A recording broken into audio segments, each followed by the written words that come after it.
Friends, is anyone you know, friend or family, a mutant? Ever since the death of the Honorable Senator Robert Kelly at the hands of the Brotherhood of Evil Mutants, we have sought to remain ever vigilant against the threat of the mutant menace. Remember, it is your patriotic duty to help rid America of mutant kind and their communist allies. Report all suspicious activities to the nearest sentinel or anti-mutant SWAT team. Together we can realize the dream of the National American Social Improvement Party of one people, one blood, one nation.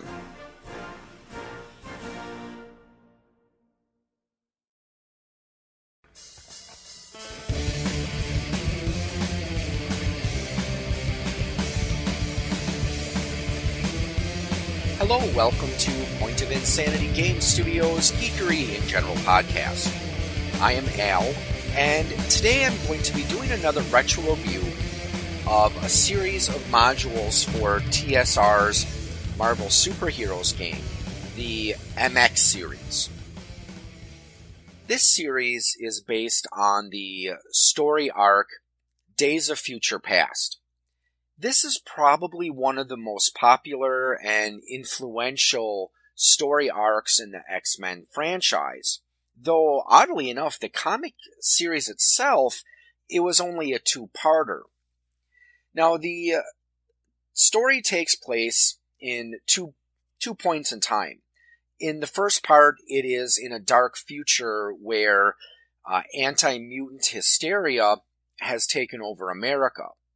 And as a result, anyone with superpowers either has been placed into concentration camps or they've been killed or forced into hiding. So the remaining X-Men, they find a way to transfer the mind of Kitty Pryde into her younger self. And the reason they're doing this is because they're trying to stop the assassination of a politician, Senator Robert Kelly. Now, Senator Kelly, he campaigns on an anti-mutant platform, and it's said that he did have some say in the projects that were created to catalog mutants as well as eventually try to contain and exterminate them. And this would be establishing the sentinals, which were large robots designed specifically for hunting down and either capturing or killing mutants. The MX series takes place in this dark future where Robert Kelly has been assassinated, and he was assassinated by the Brotherhood of Evil Mutants. And the reason they did this is, well, they wanted to make a show of force. They felt that if they assassinated Senator Kelly, it meant that humanity would come to fear them. Unfortunately, it had mostly the opposite effect, and instead of causing people to fear mutants, it helped fuel the anti-mutant hysteria. Now, before I go further into the review of the series, there is something I do want to mention. The X-Men series hasn't really shied away from politics, at least in my limited experience with that comic series. Generally, X-Men and mutants, they are seen as a stand-in for the struggles that oppressed minorities go through. You do have to keep in mind, though, that this series was written in the early mid-'80s. And there are some political overtones, or I don't know if that's the best way to say it, but there are some political messages in the series, some of which are not very subtle. So just keep that in mind. Again, since this was written in the 80s, they talk a bit about communists and the USSR in the series. And that's because, well, in the 80s, we were still in the Cold War, where, you look at just about every form of pop culture, usually Russians were always pictured as the bad guys. And in some comic books of the day, well, that's no exception. And I mean, it's honestly kind of remarkable that we did have a couple of Russian superheroes with the X-Men, mainly Colossus and his younger sister, Ilyana, I think was her name. But other than that, usually we saw Russians always pictured as the bad guys in movies and TV shows and films. So the first book in the series, Nightmares of Future Past, this one goes into quite a bit of detail describing the events that led the world into being in its state of anti-mutant hysteria. Now, after the assassination of Robert Kelly, the people began to see the mutant menace a lot more clearly. And this led to the development of the sentinels, and not only that, there was widespread genetic testing. So people fell into one of three categories. First, there were normal people, and these were the people that were considered genetically pure. Then there were anomalous people, and these are people who possess mutant genes in that they have no powers themselves, but they have the potential to bear mutant offspring. So because of this, they are discriminated against, not as much as mutants, but still life is very tough for them, and in addition to enduring discrimination, they also are forbidden from having children. And then finally there are the mutants, which in this book they pretty much use mutants to include characters that the core rules would not define as mutants. So altered humans like Spider-Man or Captain America would be considered mutants under this caste system. So mutants are the ones who are most heavily hit by the various laws that they passed. And they were forced to register. See, everyone is forced to take a genetic test. And if you're a normal human, well, you're issued an identification card and you're allowed to go on your way. Mutants and analogous humans, though, were forced into ghettos. Another type of discrimination they faced is that, well, in this future, you need an identification card to purchase pretty much anything. And shopkeepers could, of course, discriminate against mutants freely. And in addition to that, it is forbidden for mutants to work or eat in public restaurants. Also, they cannot use public parks or museums unless they were set aside specifically for mutants. So if you had mutant children in school, they had to be withdrawn. Mutants were also forbidden to live in apartments or other multifamily dwellings with people who were just normal humans. So they had to live in these ghettos where they were having to they had to pay more for everything, and were generally going to be ripped off by unscrupulous individuals. They're also forbidden to ride public transportation, and they cannot be treated in hospitals or clinics unless they've been set aside specifically to treat mutants.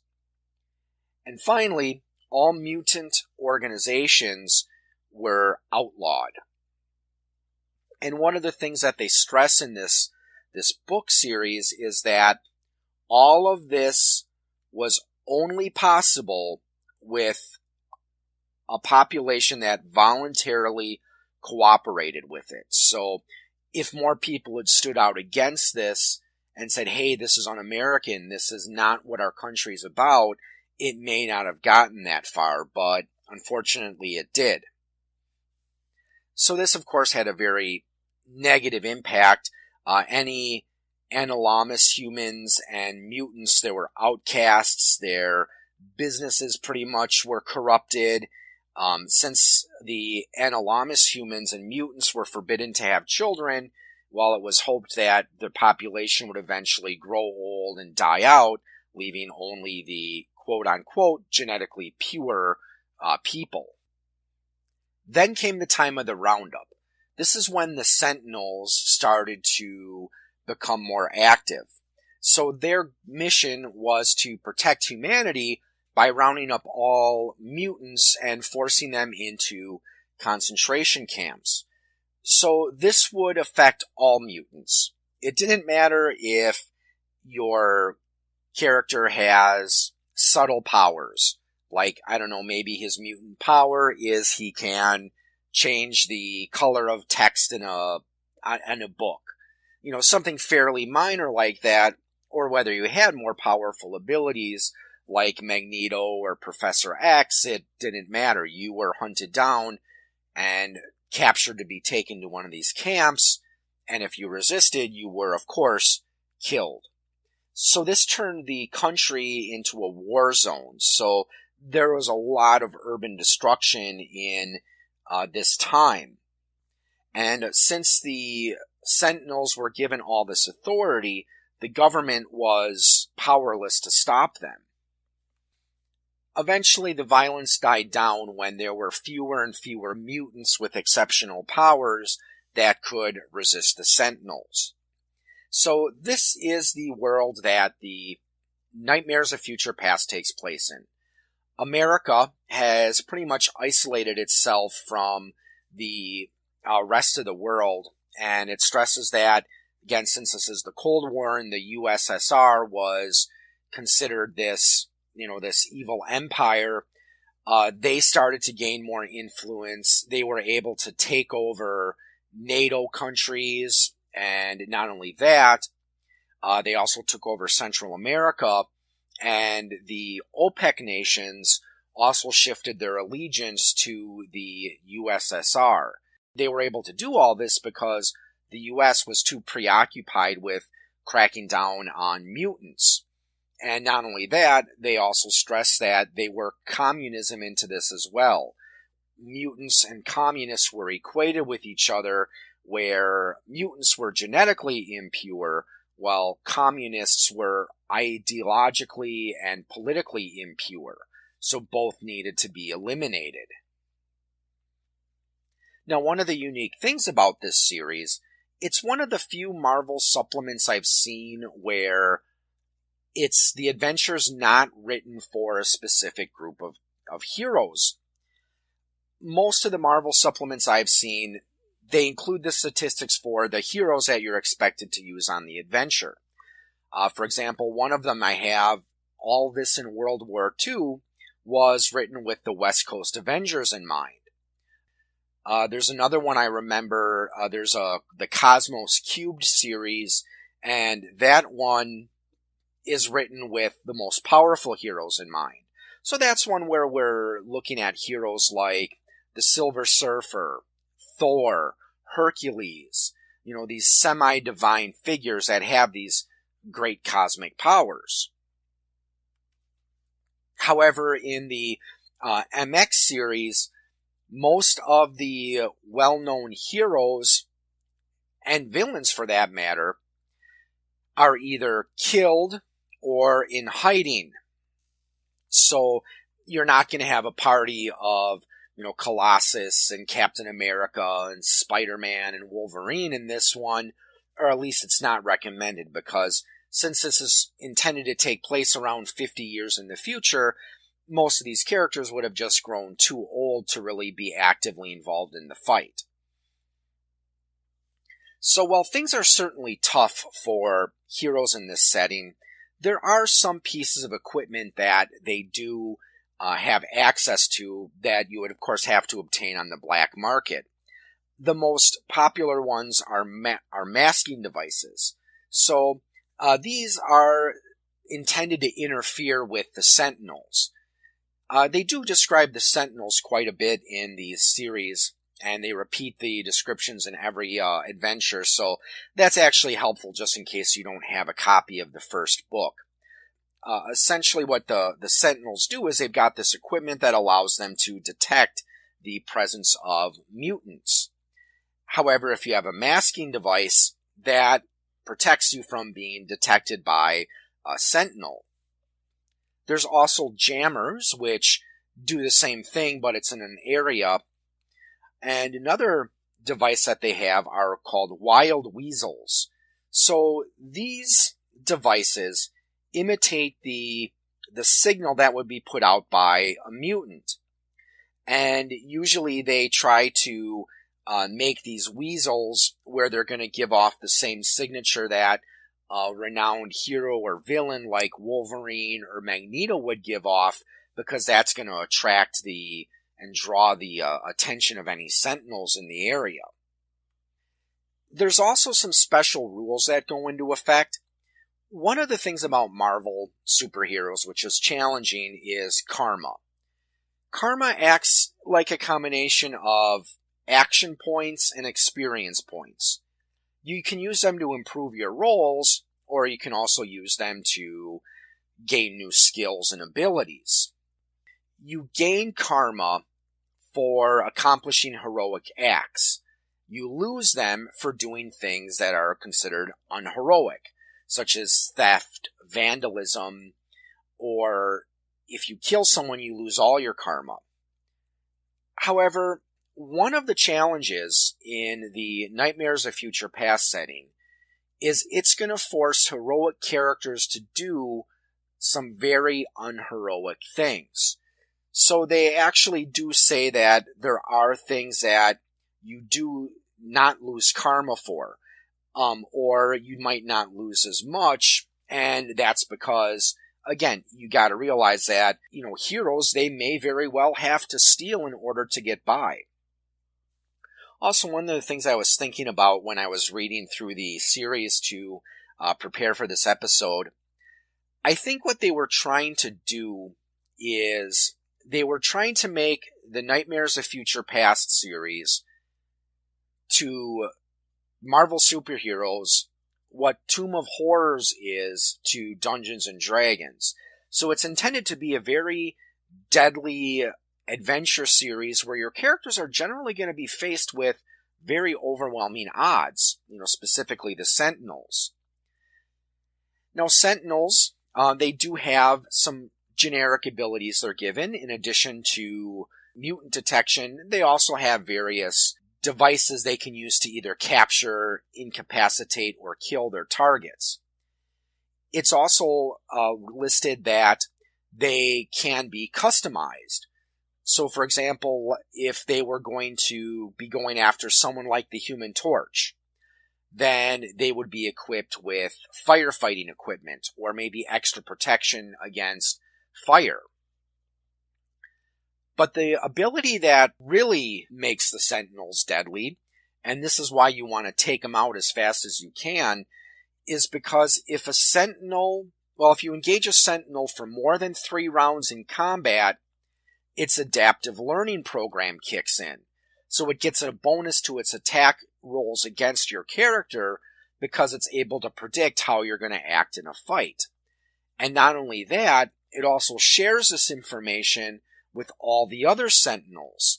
So once that adaptive learning program has analyzed your character's abilities, any Sentinel you fight is going to have a combat bonus against you because, as I said, they all now know your powers, your abilities, and how you're going to tend to act in a combat situation.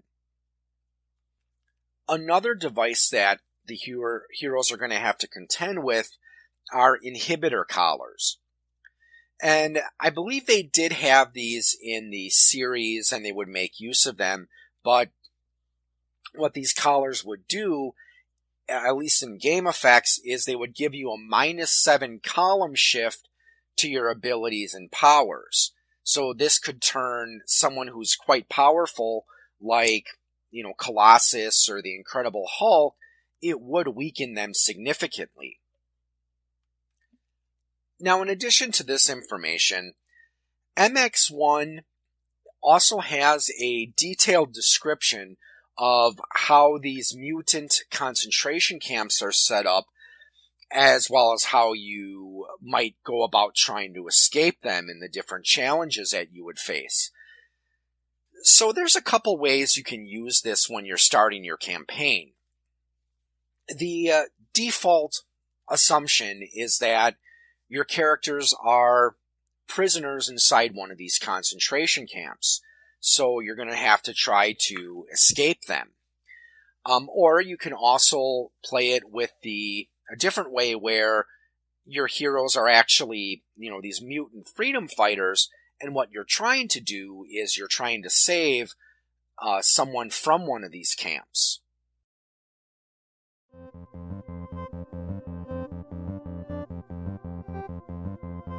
We interrupt this broadcast to bring you a special announcement. Senator Joseph McGrafton, chairman of the U.S. Senate's Select Committee on Mutant and Communist Subversion, will be in attendance next week at the Nazi Party's televised execution of the mutant criminal Lorelei. The execution will be broadcast on live TV. Viewer discretion is advised.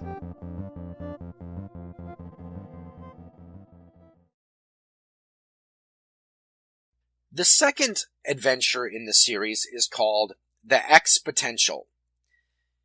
Now this one has a somewhat disturbing cover, at least in my opinion. There is a woman that is tied up to a post, and she's surrounded by 3 sentinels that are looming over her. And the person that's attached to the post there is a woman named Laura Lee. She's essentially a mutant freedom fighter. Now, the plot of X-Potential is that this character, Laura Lee, has been captured and is going to be publicly executed by sentinels on live TV.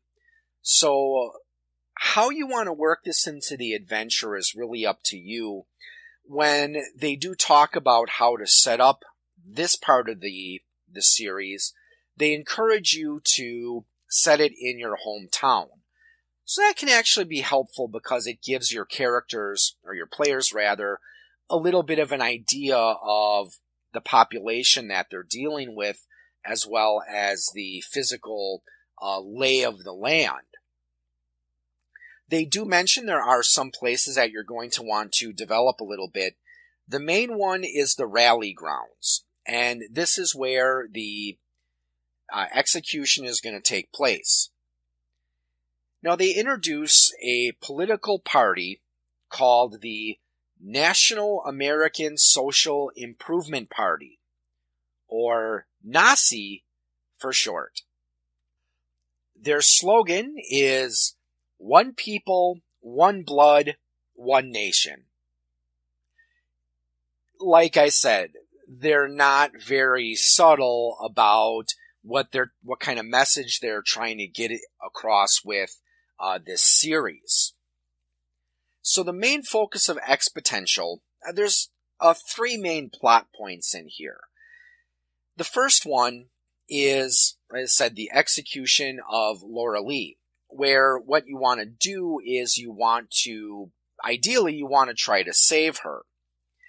And you want to do this because she has powers that she's used to help free mutants from sentinels. Before the rally where she's going to be executed, there are some events they give. They do give a nice little timeline, and this is the time when your characters can try to gather some information to try to rescue Laura Lee. And if you do rescue her, she does play a role in a couple of the other later adventures. It also gives a timeline for how the events are going to unfold after the execution, if it does take place.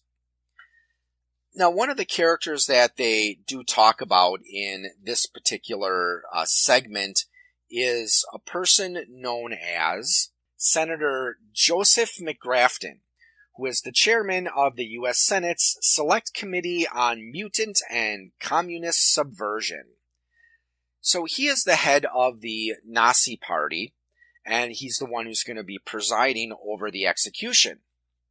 Now, spoiler alert, what's odd about McGrafton is he is actually a mutant, and he realizes that his best defense is to hide out in the open. So, of course, he uses masking devices to prevent himself from being detected. But not only that, his power is emotion control. and he uses that to cause fear and inspire loyalty. They do give his speech, or at least part of it, that you might want to read, and this is again where he uses his fear ability to stir up the crowd.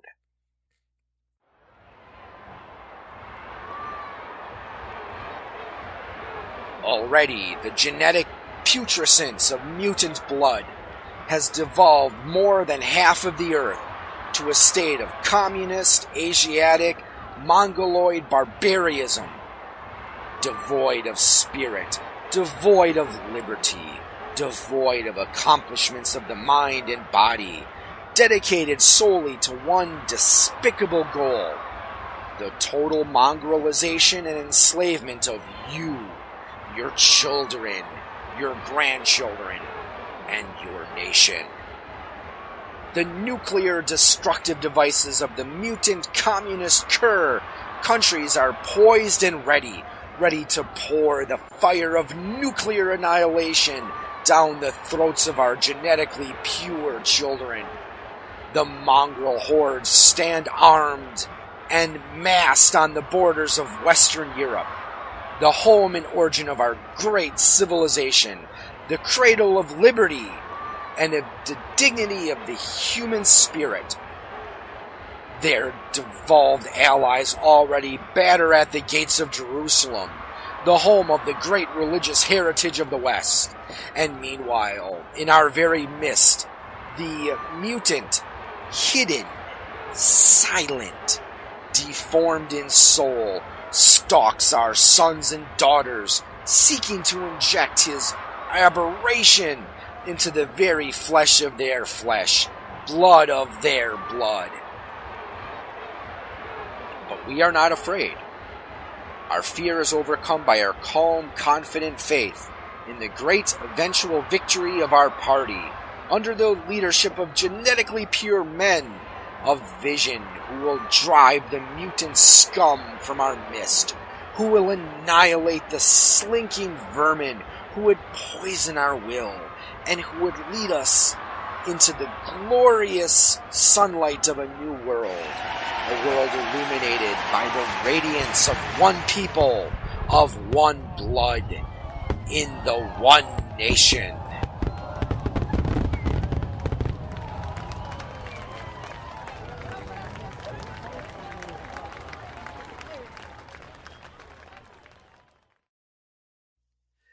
So while he's giving his speech, of course, this is where the players are probably going to want to try to figure out a way to rescue Lori Lee. However, if you don't rescue her, whether by choice or you're not able to do it, there are a couple other things you can still do in this adventure. Another key point is there is a group formed called the Mutant Affairs Committee.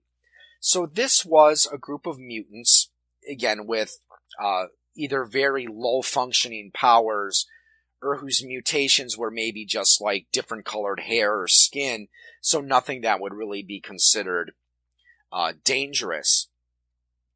And what their job is, they try to get mutants registered for the resettlement program.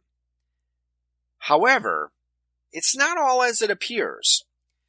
Actually, what's happening is when they load up these people into these cattle carts, again, we're drawing certain parallels to World War II and Nazi Germany.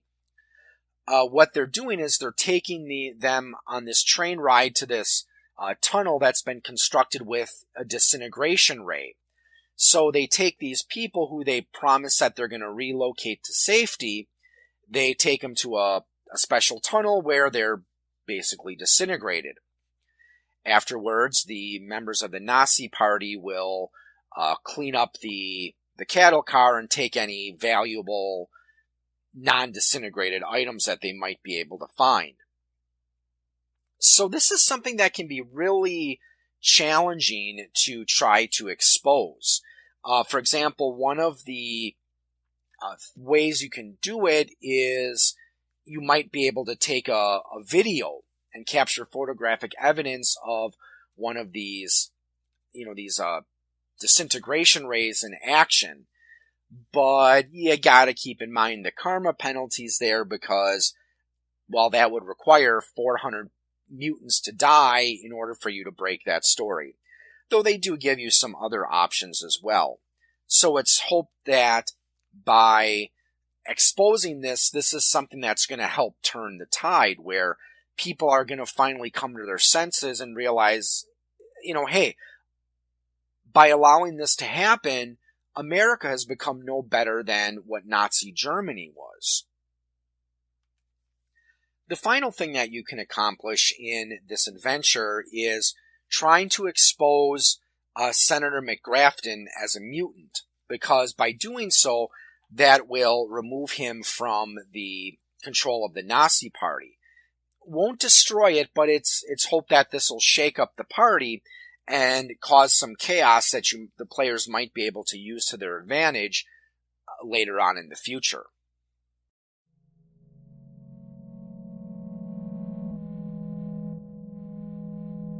I heard Ma and Pa talking about the mutant menace last night. Golly, those muties sure sound like bad people to me. I sure wish there was something I could do to help. Well, now there is, son. You can join the Knights of Genetic Purity. Be one of those brave men and women standing up for normal, decent human beings. Learn how you can protect your friends and family from the mutant menace and their communist allies. See your local Nazi Party official today.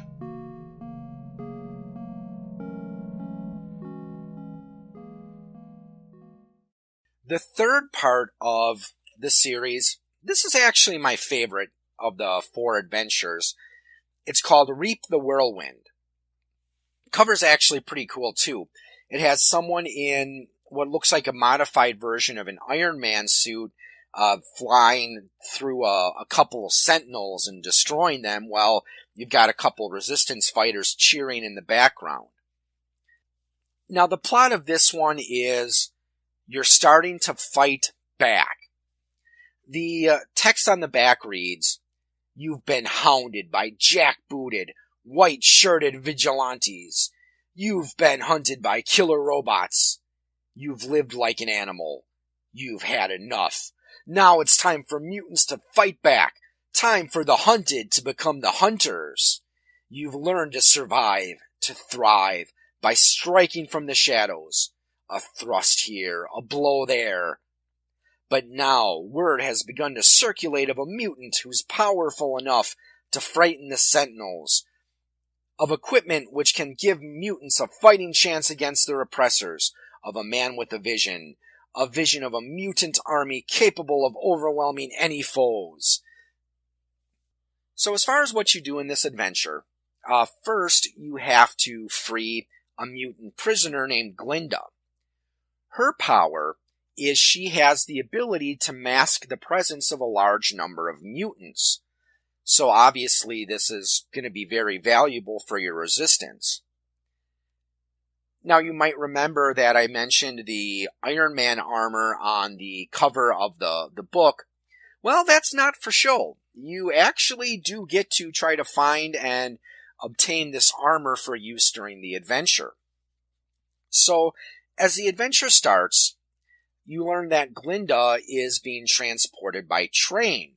So your goal here is to try to rescue her from the train without causing too much damage or commotion, because it's a public transport as well. So there are going to be innocent bystanders on the train. So you have to be very careful with how you do this part of the adventure. Well, once you've rescued Glinda, the next part of the adventure involves meeting up with James Rhodey. And in this part of the book, you learn a little bit about what happened with Tony Stark.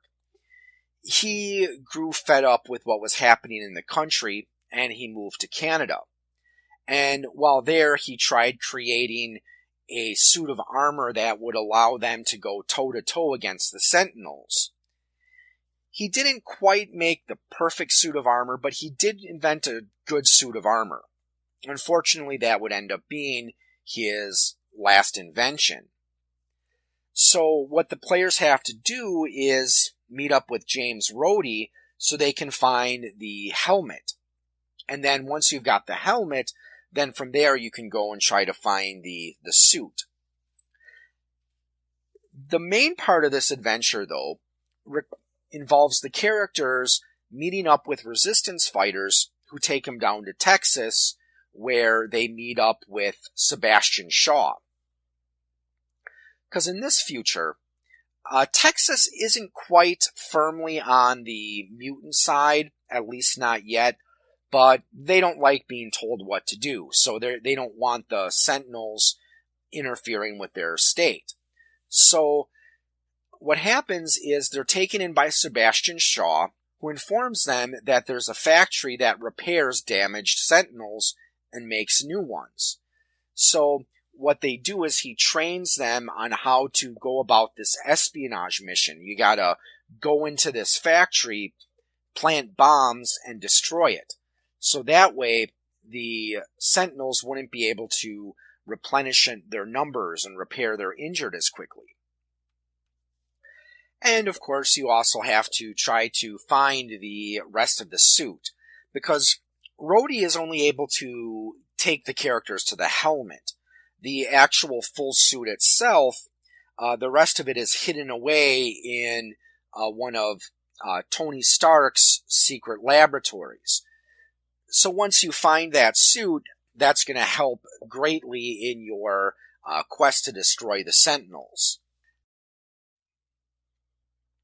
And then finally, this brings us to the last one, Flames of Doom. This one is not as coherently written as the previous two, because with the previous two adventures, to some extent, Reap the Whirlwind does play similar to a traditional D&D module. I could even say the same of Exponential, though it's a little bit more loose. Now, Flames of Doom, as I said, is probably the weakest of the adventures in here, mainly because there's not really a coherent plot line to this one. So this one, you have to pretty much read through it and decide how you want to run this adventure before you introduce your players to it. So in this one, there are several old heroes that do make an appearance. They do mention Wolverine is still alive. Nick Fury is still alive as well. You also meet up with Cannonball and Mirage. Sunspot and Magma also have the potential to appear in this adventure as well. The way that this adventure is set up is that you have to try to find a way to end this conflict. And it gives you 4 different options. The first one is you can try to start a revolution. So in order for this scenario to work, the characters have to come in contact with the Canadian Resistance Army, and if they manage to get the Iron Man armor, as well as destroying the Sentinel facility, that's going to help as well. So this is probably the most challenging of them, because, again, you're raising an army to fight against the Sentinels. The second solution is you don't solve the problem, you only escape it. You set up a teleporter's railroad. So this involves gathering mutants that have teleportation abilities, and you're trying you're using those abilities to get mutants out of the US instead of confronting the Sentinels directly. Now, the third option is actually most true to the original story arc. And this one involves going back in time in order to try to stop the events from transpiring. This does have a bit of a downside, though, because depending on how, what the characters do, there's a possibility that when they come back to the future, the roles have been reversed, where now mutants are the ones who are in charge of everything, whereas humans become these second-class citizens. And then the final option, pretty much the characters don't manage to accomplish anything, nothing changes, and your exploits over the last few adventures were pretty much just a waste of time. Now, I'd have to say of this one, like I said, the one that remains truest to the story arc, the original story arc, is the third option where, in this one, Sebastian Shaw manages to create a time machine, and he sends the characters back into time, where he tries to suggest some points that he can send the players to. So you can try to stop the assassination of Kelly, try to stop the Sentinel program, or the passage of the Mutant Affairs Act. So those are some of the things you can try to do. But unfortunately, the way they write it here, it doesn't matter where you try to go.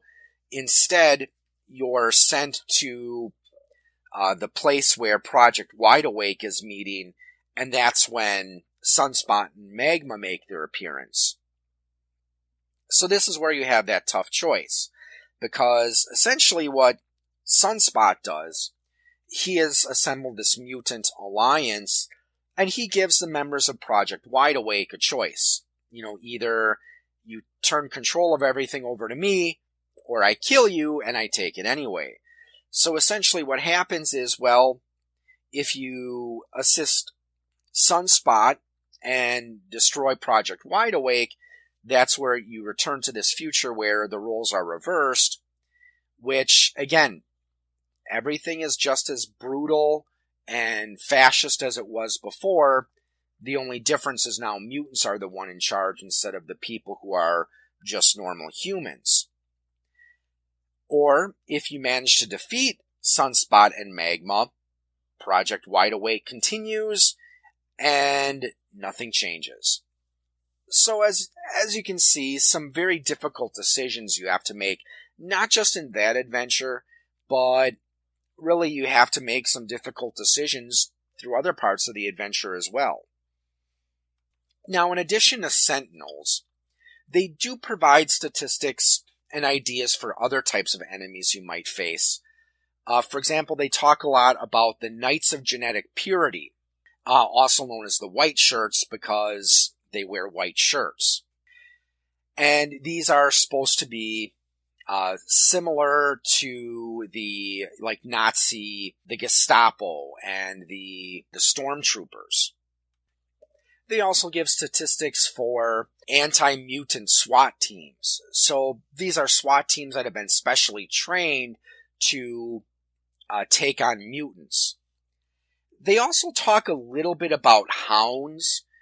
This is something that's elaborated on in some of the later X-Men comics, but if you remember the character Rachel Summers, who was the inheritor of the Phoenix Force, the daughter of Scott Summers and Jean Grey, she comes from an alternate future where she's a hound. These are psychic mutants who are forced to hunt down other mutants, and she has this skin suit with spikes that she's forced to wear, as well as having scars on her face. So that gives you some ideas as well, because there are mutants that are going to try to hunt you down as well, and those can actually be more challenging than the Knights of Genetic Purity, because, well, those are just regular people, but here you're superpowered individuals fighting other superpowered individuals. So how might you use this in your campaign? Now, I think the way they want you to use it is they want you to start out with your characters in one of these concentration camps. You escape, you manage to hook up with a resistance cell, and that'll eventually lead you to the other main plot point, such as rescuing Laura Lee, eventually finding the Iron Man armor, destroying the Sentinel repair facility, and then eventually meeting up with the Canadian Resistance Army to try to figure out what you're going to do to take America back from the powers that control it. Now, I worked this in a Marvel campaign that I ran a few years ago. I did it a little bit differently. in my campaign, it started out in the present day.